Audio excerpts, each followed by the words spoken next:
Hey, beautiful, are you? Beautiful, we all are. And you know it's your girl Harriet, aka Honey. Excuse the roughness, but at least the edges is laid. But I'm back with just a quick video for you all. I wasn't planning on doing this video for a lot of reasons. But I have been asked by a number of my female friends to, as a YouTube influencer, which you should know, follow my channel. Please give that thumbs up, like, subscribe. But that's not what this is about. You know, my Facebook and my Facebook and my Instagram, which I definitely will give at the end of that. But I was asked by a number of my female friends, some of which are the same age as me, and youngsters. A lot of them were younger than me, and they just asked me to take a couple of minutes and give some words of encouragement, give some advice, give some hope. And, I was like, well, who's going to really care about what I got to say? But with all due respect, it's not really about anything other than showing support, showing the right type of support. So I'm just going to go ahead and get into it because I don't want to talk too long about it. But first, I want to say to everybody, beautiful you are. You are that. Whether you feel it, whether people let you know it, it's what you have in here. And for me, I'm a soldier of God. I walk that path, and I try my best to do unto others better than what they've done to me. And within saying that, I want to say this, which if you're following me, you know I've said my words, but you haven't really heard me speak. Violence only begets violence. It's been proven. That's something that I think every race, every generation can stand up and actually agree upon. That's the one thing we can actually agree upon. Violence only begets violence. And when it comes to believing in what you're believing in, violence may happen. It happens, But it's about how the violence is as well. Because you have every right to be angry. I'm angry. I'm hurt. I'm sad. I've got so many emotions going through me, but I've got to keep strong. And I've got to be able to be strong so that I can be that person. No matter if I reach one, I'm going to teach one. And so I have to be strong, and I have to say that it's okay to be angry. It's okay to stand up. It's okay to say you're tired. I'm tired. I'm tired. And so many people are tired. That's probably number 2 that we can probably all agree on. Whether you're against it or you're with it. Hopefully you're with it, not against it.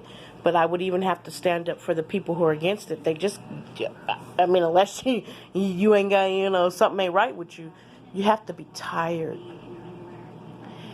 And the only thing that I want for my youngsters, I want for my age, my older people, is to get the same respect that I give everybody. And that's what we all want, is the same respect.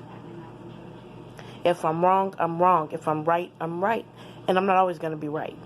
I may think I'm right. Doesn't mean I'm always going to be right. But within that, within me saying this, and I have to be very careful about my wording because I want you to understand exactly what I'm saying, and don't take anything to the left or don't even take it to the right, messed up left, right.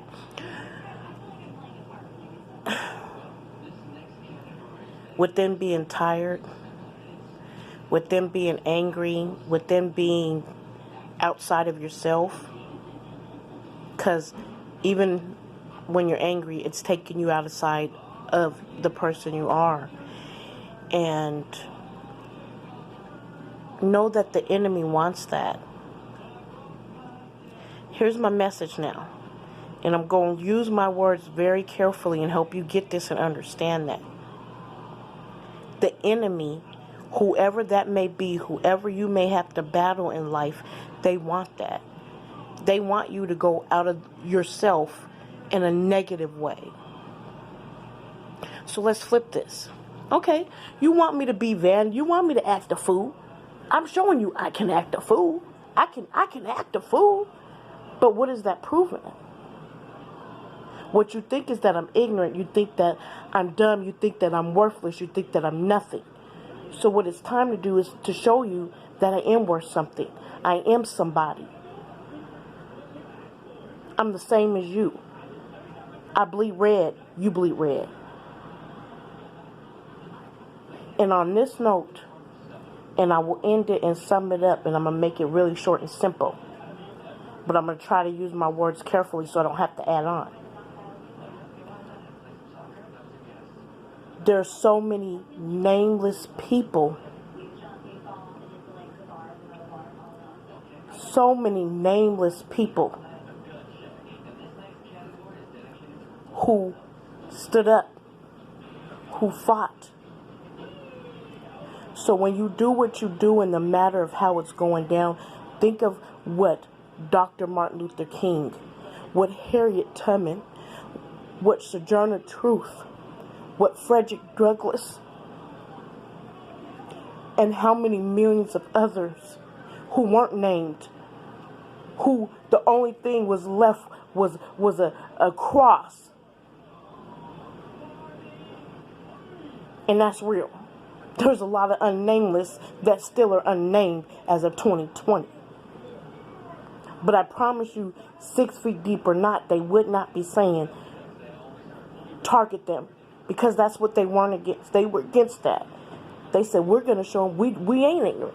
Because it's easy to fight. Whether you lose the fight or you win the fight, that's easy. We can fight all day long. It's easy to shoot. That's the easy part. The hard part is not doing it. The hard part is sitting back and saying, well, hey, oh, that's what they want me to do. That's what they think I'm going to do. So we're going to stand up together and, for one, stop fighting each other. Because this will be my last point. Gosh, I got so much stuff I want to say, but I want to keep it simple and to the point. If we messed up in our own communities and we fighting in our own communities, how are we going to expect someone else to stand up and say, help me out? Don't treat me that way. Don't be that way, when we're doing it in our own communities and we're seeing it every day. Something as simple, you guys, real quick. Last week, got locked out my car. My car was running. In the mix of this, so I'm going to keep this short and simple. Car was running. Needed to get my car. Got an old car, got lucky. 2 black women came and helped me, but we still couldn't get in because everything I had was in my car while it was running. I went to my neighbor, happened to be a black family. And the white woman answered the door, and I said, hey, can I use a hanger, borrow a hanger? The girl even had my back and actually was the one that stepped up to the door and asked. I said, hey, well, we gotta get your car. My father, who's in a wheelchair, was sitting outside, and all I wanted to do was some help getting in my car because I couldn't even call nobody because everything was in my car.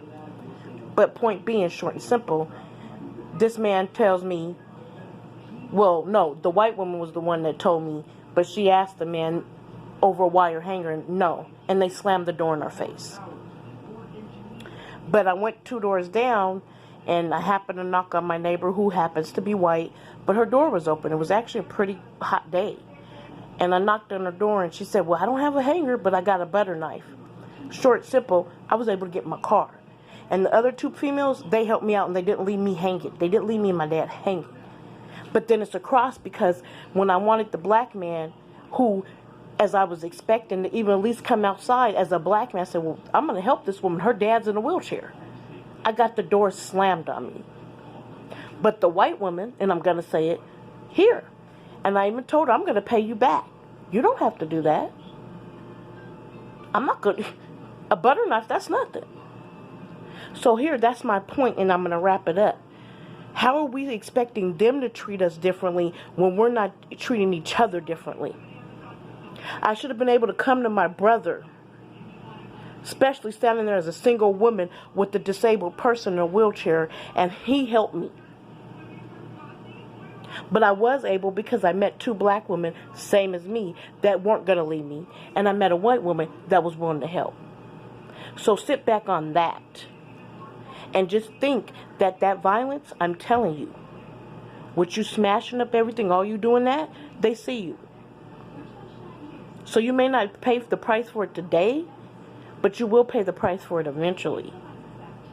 And when you stand up for a cause, you stand up for a cause to be peaceful. Because what you guys are sitting here saying is stop killing us. Stop accusing us of being nothing.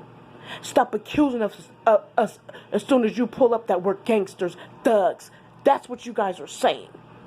So don't prove them right. Well, you're a gangster and you're a thug. You breaking down malls. What does that prove? What is that Columbia coat going to get you? You want 30 days on a $200 coat? That if you had it, you could get it again? That's what it is. Prove them wrong. Flip it. Let me know what y'all think. Let me know if you need to hear anything else. I'll get back at you guys with so much. I try to keep it short. But your girl be talking. But it's some real. And I got to work on me. I'm working on me. I got to work on my anger as well. But together, that's the whole point. We can work on it. Because I'm angry. And I know I can be angry. But it's how I handle my anger. I'm sad. I can be sad. But it's how I handle my sadness. Same with I could be happy. We're going to get it in. It's how I handle my happiness. I love you guys so much. And you're right. Enough is enough. But let's do this right. Let's make our ancestors proud. Let's stand up and say, we can do this. And all we want is to be one. Because we all bleed the color red.